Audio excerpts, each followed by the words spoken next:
I had somebody ask me this the other day where they were like, hey, why haven't you gone just full-time YouTube? You're big enough. You have 3 monetized channels. One almost, it's approaching 400,000 subscribers, which it's hard to believe, really, to be honest with you. I think that's crazy. But there's things about YouTube I don't like and things I love about a 9-to-5 job. And a lot of people, I guess, don't approach this. And frankly, the thing I love most about YouTube, just to get that out of the way, is the freedom it gives me. I gotta tell you, there's nothing more rewarding than being able to spend time with my family. And, when 3 o'clock rolls around and they come home and it's a beautiful day outside, to be like, hey, let's go skateboarding. That's amazing. I love that. It's great. But there's some things about YouTube that kind of suck and why I haven't really gone 100% all in. And it's really 3 things that I wanted to just kind of put out there. Number 1 is collaborations. I'm kind of old school. A lot of people don't know this about me. I know I'm a tech channel, but I hate SMS. I hate text messages. I hate notifications. I hate regular comments. I hate a lot of the stuff that's in the digital realm when it comes to collaborating with another YouTuber per se. I would love to go and grab a beer with a person, sit down and have a face-to-face conversation. There's nothing more rewarding than that. I love the physical, the real world, so to speak. I hate Zoom calls. I hate the digital aspect of a lot of YouTube collaborations, and that's why I don't do very many. Because if it's not local or I can't go meet them and actually film it in real time, it's just meh to me. I just don't get it, and I don't enjoy it as much as I would sitting down, having a beer, and chatting. I think that's amazing. Second thing is sponsors. A lot of people think I hate sponsorships, and that's not true. I like sponsorships, and frankly, I get inundated with a lot of sponsorship offers, but I don't like how most YouTube channels do it. And most people are like, how does that work? How sponsorships work? A lot of times it's a middleman that reaches out, some big company, let's say Squarespace or Grammarly, you pick your favorite creator. You've probably seen all these ads. And what happens is they take $1 million and they give it to a middleman and say, hey, find a bunch of content creators, pay them $1,000 for a little ad spot. And then they go out, find us and say, here's $1,000. Here's your script. Read this 30-second to 60-second spot. And then you have segues. And that's pretty much how that works. And while I don't like that, it's not very creative. You're basically just reading off a script, and I hate reading off a script. Like, that just absolutely destroys me. And it's not to say every sponsorship's like that. I've had some in the past, like I had direct interaction with it. So usually I'll take sponsorships if it comes directly from the company, but it's probably 1 in 50 that come like that. I have a sponsorship coming up from Micro Center. And that was because Micro Center itself reached out to me, and I actually go and visit Micro Center. It's pretty much my home away from home anyways. So that's a sponsorship I've actually taken because I love that company. And I had a sponsorship with Synology because I love their products. I think they make a fantastic NAS. I stand by that, even if they weren't paying me.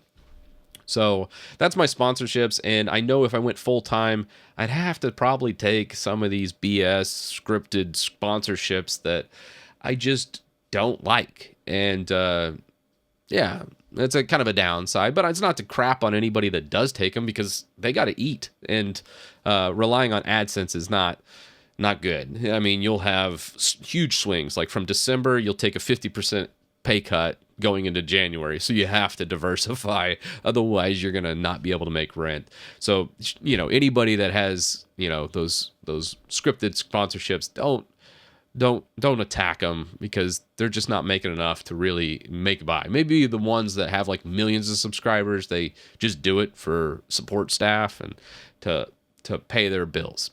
So that's number 2. Number 3 is the algorithm and how it changes as you get bigger. This is something I really didn't foresee because I loved, when I first started YouTube, I loved just making a video every day and just going, okay, boom, got to get home from my 9 to 5, and I'd be like, all right, eat dinner with the fam, and then around 10 o'clock, start jamming out a video and get it done, usually between midnight and 1 a.m. And how I did that was I would just take boom, brain dump right in there and be like, all right, this video is going to be over rsync, or this one's going to be over networking protocols. This one's going to be over some Linux desktop environment. It was so easy to just brain dump it right into a video and then just say, boom, here you go. And looking back on that, I have fond memories of it because I didn't have to really focus on the business aspect of YouTube where I do now. Because as you get bigger, you have certain minimum thresholds you have to hit to get left in the recommended feed. If you make a poor non-clickable video, let's say the title's not something that's very appealing to a lot of people and the thumbnail itself's not appealing to a bunch of people, pretty soon you're going to drop out of the algorithm, and you could just rely on the search to find it for people that want to learn that one skill, but you're just going to stay at a certain level forever. And you're going to basically, you're not starve, but you're not going to really do very well on YouTube. So you have to find that balance of it appeals to normies and it's digestible by them to where they'll watch the entire video. It's not to say you can't make complex or highly technical videos. I think a good example of this is Network Chuck. Does a great job of making complex network videos and appealing to a wide audience. Obviously, my skill set and his is completely different. I'm more infrastructure. His is more programming. But still, it's really kind of cool to see that aspect. And it's something that I'm trying to emulate by taking things I love about Linux and bringing those into like Windows and that type of thing lately, which has been a lot of fun. But also, I have gotten some hate mail about YouTube. And another reason why I don't like it so much for a full-time job is I'm kind of, I would say, not, I don't like social media, like, at all. I think it's a poison to society, which is kind of funny being a social media content creator, right? But more so, there's a lot of toxic people in the world, and I'll get emails from folks. I remember I got an email from like some Linux neckbeard that was like, hey, you've abandoned us. You're talking about Windows now and used to only talk about Linux. I'm like, well, I've always sprinkled in Windows videos. It's not like I only talk about this, but a lot of Linux folks want to just be preached to things they already want and believe. They just want to, be reinforced. Fan service is what they call it. And I just hate that. I don't do fan service. I don't do, hey, I'm just going to preach to the choir, because it provides no value. It just is view farming at that point. And I just don't like that. And that's why I remember saying I like to increase Linux adoption. But when you just make Linux videos, you're just preaching to the choir. You're not attracting any Windows videos over or Windows viewers. I think my approach appeals to something, and folks that have never heard about Linux hear about Linux from me. And that's the cold hard truth. And sometimes that means I'm making a Windows video with something from Linux. Heck, my video this week was about NFS and how great NFS is, and Windows implementation's pretty crappy, but you can do it on Windows. And then people can actually use NFS and go, oh my God, the transfer speeds are a lot better than SMB, the default network protocol on Windows. Oh, what else did Titus? Titus said this really was more Unix based, and it was more for Mac and Linux. And then they might hear about Linux, and then they might go, okay, well, let me look more into Linux. And then they can find all the Linux content available. And then that's kind of how I think adoption happens. And it's not to say, hey, my only goal is Linux adoption. I think at one time I did say that. But I think that's really looking back on how misguided I think I was on that aspect of things. I really think more of a universal thing and appealing to everybody. That and my main job, I know this is turning into a little bit of a rant or ramble, but my main 9 to 5 has become so awesome. I look forward to my day at my 9 to 5 than I do my YouTube videos. And that's because when it comes to my 9 to 5, I have a lot of support out there now, and I can actually talk to somebody that face to face and say, hey, what are you thinking about this? Or hey, bouncing ideas and getting that. And it's neat to see that aspect of things, because when you get on social media, there's a vocal minority, and that vocal minority can skew you and radicalize you to one side or the other in every single topic. But when you actually talk to somebody in real life, a lot of times they don't want to give their opinion. This is how it works when I go in and talk to someone, is I have to almost pry that out of them. And I say, hey, what do you think about this or that? And it grounds you, and it makes you realize this is what most people think and feel. It's not these vocal minorities that are talking.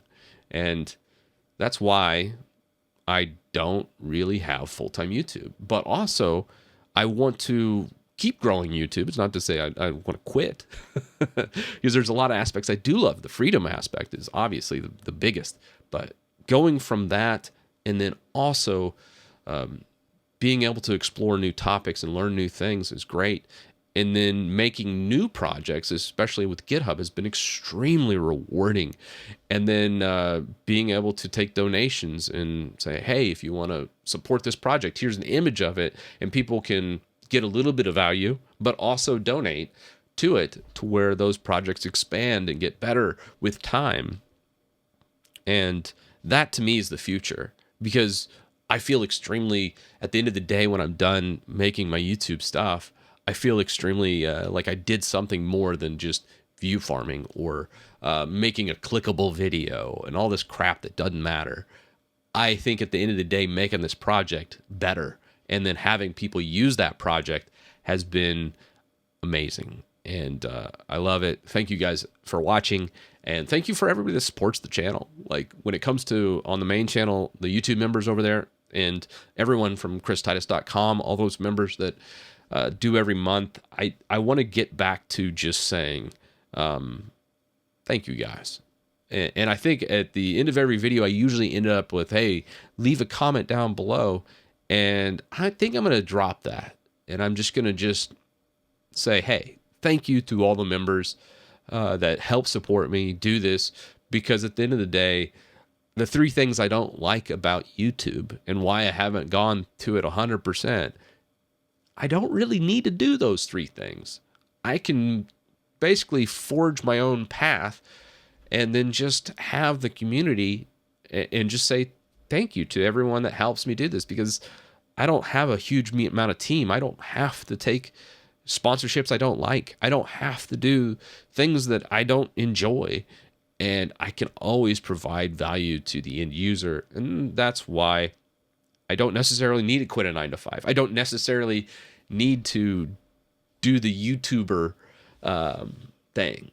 And yeah, if you made it all the way to the end here, I know this was a bit of a rant and ramble, but that's why I have the second channel. Things that, you know, people might ask me, or things I know won't do very well on the main channel, but I at least want to give a little bit behind the scenes of how things work, and kind of just tell you my thoughts, and then get your feedback, and be able to bounce that off of everyone, and then make things better, make me feel better, but also help you out by providing the stuff that you want to watch. I don't want to just become another formulaic person on personality on the internet. That just is not anything I care about. So with that, I will see you in the next one.